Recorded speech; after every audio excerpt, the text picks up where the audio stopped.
Bismillahirrahmanirrahim. Assalamualaikum warahmatullahi wabarakatuh. Perkenalkan, kami dari kelompok 10 yang terdiri dari yang pertama, saya sendiri Muhammad Iksan dengan NIM 206601071. Selanjutnya saya Anisatul Aulia dengan NIM 206601326. Selanjutnya saya Nabila Pradita Muryati dengan NIM 206601355. Dan saya sendiri Anaula Dwi Maharani 206601356. Dan saya Musdalifah Rahma Brera dengan NIM 206601263. Di sini kami akan membawakan materi yang berjudul pesan-pesan rutin dan pesan-pesan positif dan dasar-dasar komunikasi bisnis. Video ini kami buat untuk menyelesaikan salah satu tugas, yaitu komunikasi bisnis dengan dosen pengampu Rinci Tambunan STMM.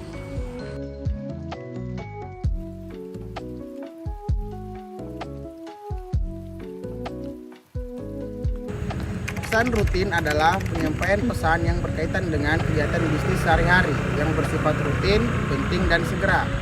Pesan rutin sangat beragam, seperti pesanan barang, memo, rekomendasi, permintaan informasi, kredit, penawaran, pengaduan undangan. Pesan rutin umumnya pendek dan sederhana. Pesan rutin disampaikan melalui pendekatan langsung. Selanjutnya, strategi penulisan permintaan pesan rutin. Yang pertama, terdapat bagian pembukaan yang berisi tentang spesifikasi permintaan dan ditulis dalam nada yang sopan dan tidak menuntut. Yang kedua, terdapat bagian isi yang berisi tentang penjelasan lebih rinci terhadap permintaan Anda, serta jelaskan mengapa permintaan Anda itu penting. Yang ketiga, terdapat bagian pembukaan yang berisi tentang ungkapan rasa terima kasih, serta informasikan kontak yang dapat dihubungi untuk memenuhi permintaan Anda. Bentuk-bentuk permintaan rutin itu ada dua. Yang pertama, permintaan untuk pihak internal. Pihak internal dikomunikasikan secara lisan namun dapat juga dalam berbentuk tertulis. Dan yang kedua, pihak untuk eksternal, yaitu informasi pihak eksternal dapat berubah seperti pesanan, klaim, permohonan, kredit, dan undangan. Permintaan informasi rutin juga ada dua. Yang pertama, permintaan di dalam organisasi. Beberapa pesan dapat dibuat lebih permanen dalam bentuk tertulis seperti memo. Memo dalam bentuk tertulis akan dapat menghemat waktu dan membantu audiens mengetahui secara tepat. Yang kedua, permintaan keluar organisasi. Sebagai seorang pelaku bisnis, tentunya kita perlu berkomunikasi dengan para pelanggan, pemasukan, dan perusahaan lain untuk berbagai keperluan bisnis yang akan digunakan untuk memperoleh informasi. Dalam hal ini, perlu kita ketahui 3 hal, yaitu yang pertama, di mana kita membaca iklan tersebut, kedua, jelaskan apa yang kita inginkan atau maksudkan, dan yang ketiga, cantumkan alamat yang jelas dan lengkap untuk balasan surat tersebut.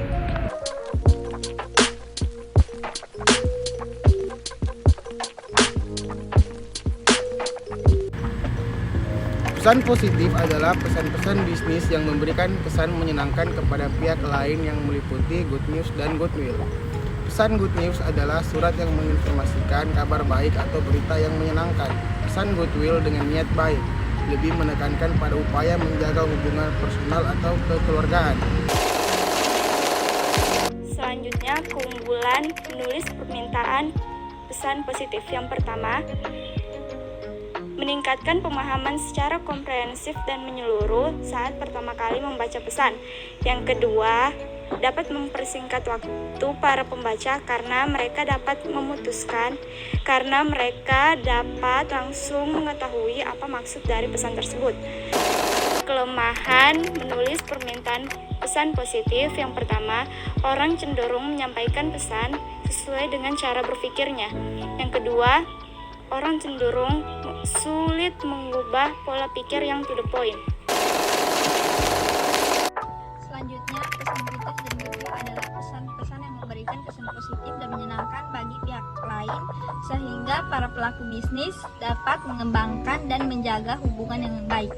Antara lain, good news tentang pekerjaan, good news tentang produk, pesan-pesan goodwill. Pesan-pesan goodwill adalah perasaan positif yang mendorong seseorang untuk tetap menjalin hubungan yang lebih baik. Selanjutnya, menulis jawaban ada 2 cara, yaitu pertama, surat permintaan pesanan, yang kedua, menjawab permintaan pesanan.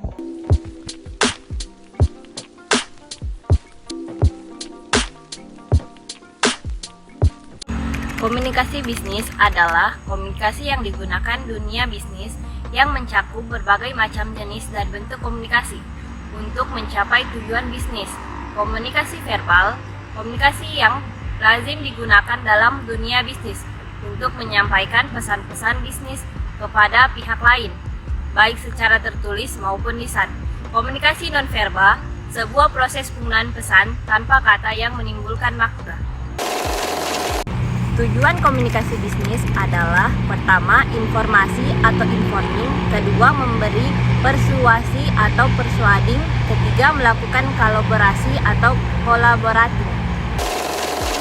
Demikian itulah tadi hasil materi yang kami paparkan. Kurang dan lebihnya mohon dimaafkan. Wabillahi taufiq wal hidayah. Wassalamualaikum warahmatullahi wabarakatuh.